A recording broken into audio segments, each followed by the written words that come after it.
Hello guys and welcome back to Car Obsession. You join me with the rather quirky looking brand new Hyundai INSTER. It's a small EV with a very good amount of space, but how does it drive? Keep watching to find out.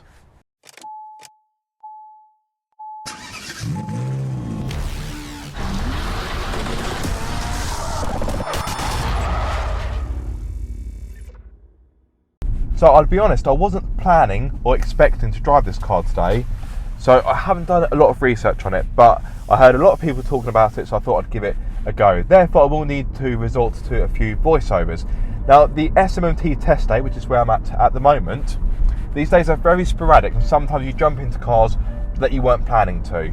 So yeah, apologies that I don't know a great deal on this vehicle, but hopefully voiceover Aaron will help to save the day. One thing I can tell you, that this is the largest battery available for the INSTER. It's a 49 kilowatt hour battery, which offers 115 horsepower with, I think it's 147 newton meters of torque. If I've got that wrong, I will correct myself in the subtitles. The range, I've been told by Hyundai, is 223 miles. In regard to charging times, if you use a 85 kilowatt charger, you can get this from, I think they said 10% to 80% in half an hour, which nowadays is about the norm, isn't it? Now, it'd be interesting to see what this car is like, because earlier today I drove the Renault 5, and many could argue that the INSTER will be a rival for the Renault 5 E-Tech. The approaches are very different though.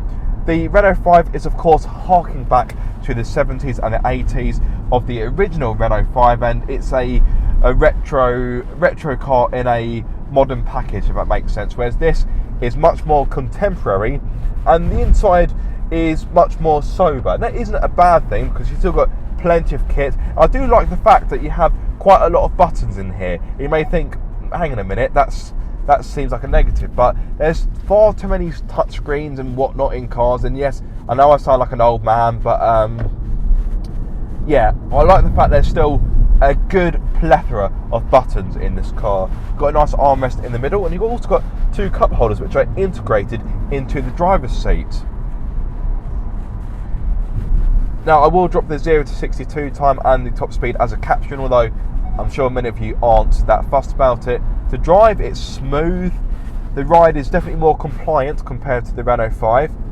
The Renault 5 feels a bit more sporty, whereas this feels a bit more everyday drivability, if that makes sense. That's an awful phrase, but what I mean is you would rather use this as your daily commute as the Renault 5. Yes, the Renault 5, you'll look cooler in that, although I would argue this has got quite a funky look to it, but I think you'd rather drive this car. It's more compliant, it's more smooth, it's got a longer wheelbase. In fact, Hyundai said this has got the longest wheelbase in its class, and that will help with comfort, and it also gives you more space inside. I sat in the rear seats earlier, and yeah, it is very generous. Right, try not to brake too hard, otherwise my bag is going to come flying down. So although this is quite a boxy car, so far it's not quite as roly-poly as I was expecting. There is some roll to contend with, but the handling is more competent than I was expecting. The steering is nicely weighted. I've got it in sport mode. You've got a snow mode, surprisingly. You have eco, normal and sport. I'm going to leave it in sport mode for the time being. I will go into normal just to see what that's like. But the steering wheel feels nice. Feels like a nice quality item. I will be honest, the dashboard is, I'm sorry Hyundai, it is a bit bland. It's not the end of the world, because it has got all the kit you'll need, but yeah, compared to the Renault 5, which the difference in interiors is quite a stark contrast, it does feel a little bit sober. Okay, time for some voiceovers. At the time of filming, the Hyundai INSTER is available in 3 trim levels: 01 or 01, 02 or 02, and Cross, with respective starting prices of £23,505, £26,755 and £28,755. The 01 trim level offers 15-inch alloys, LED daytime running lights, climate control, 10.25-inch touchscreen and 10.25-inch digital driver's display, reversing camera, rear parking sensors, adaptive cruise control, smartphone connectivity, navigation and keyless entry. Safety features include autonomous emergency braking, lane keep assist, lane follow assist, speed limit assist and highway drive assist. It's worth noting that you don't get the sliding rear seats on the base model, so don't get caught out.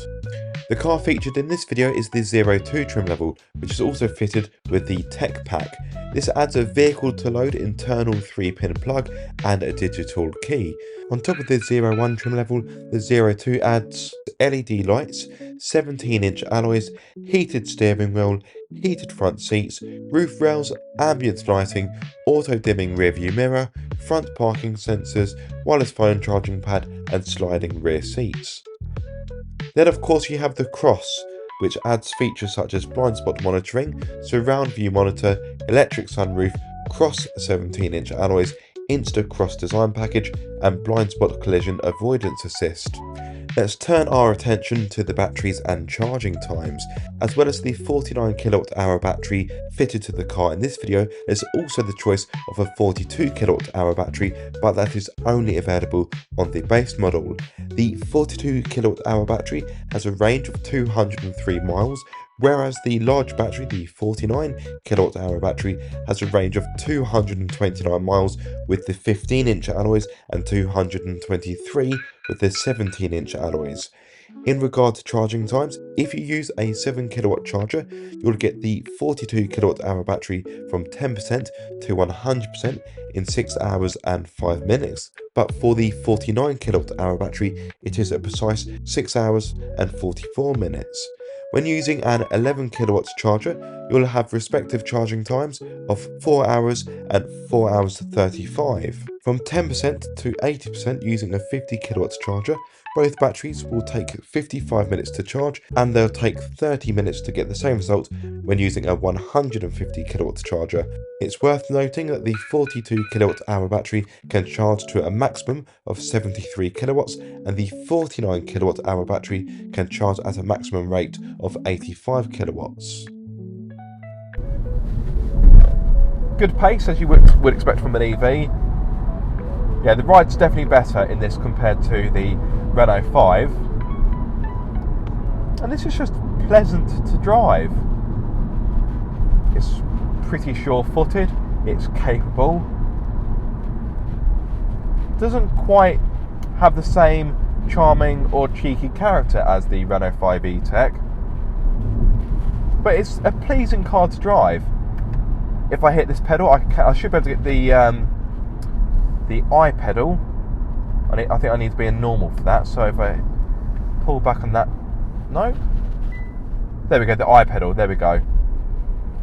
So the I pedal essentially gives you one pedal driving. So instead of using the brake, you can lift off the accelerator and the car will brake for you. So you can, in theory, drive the car on just the one pedal. And to be fair, it does brake quite, it does brake well. But let's turn the I pedal off. There we go, I pedal off. So we're in normal mode now. Brakes feel pretty good. Feedback isn't too bad. You have to excuse my bag sliding around in the back.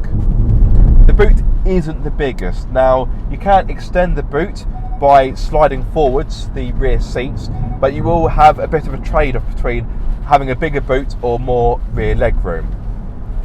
Speaking of the boot, it offers a modest 238 litres, which can be extended to 351 litres if the rear seats are slid forwards.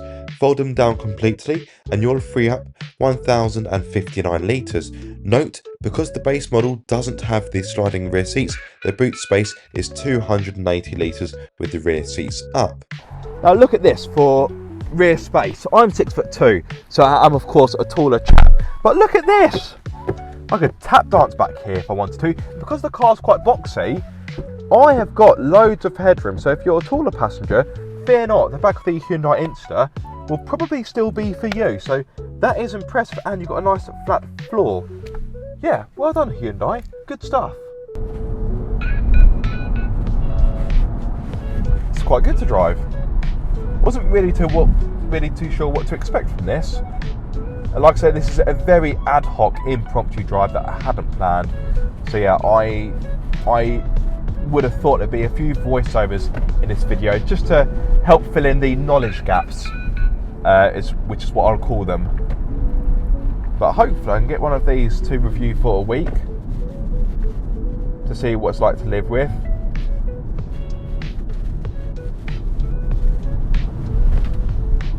I think for a small family this could work well. I'd say the only thing that may be a bit of a barrier is just my bag sliding around. It's just luggage space. If you want to go on a family holiday away, even a long weekend, I think as much as the interior space for the size of the car is impressive, I just think you might struggle to pack enough in here for a weekend away. But maybe that's a challenge. Maybe that's something I can do whilst I have the car. Well, whilst I have the car for a week, take it on a long weekend and see what it's like to actually live with as a family car. But if you're using this more as a car in and around town, then I'd say you should have plenty of space. But there we are, quite a quick spin in the Hyundai INSTER. I will be giving this back to Hyundai now for someone else to enjoy. I do hope you have found this video helpful or useful or enjoyable, or maybe a combination of all three. If so, be sure to like, comment and subscribe. If you are subscribed, don't forget to click the bell icon so you get notified every time I make a video. But until the next time guys, be sure to keep up the car obsession.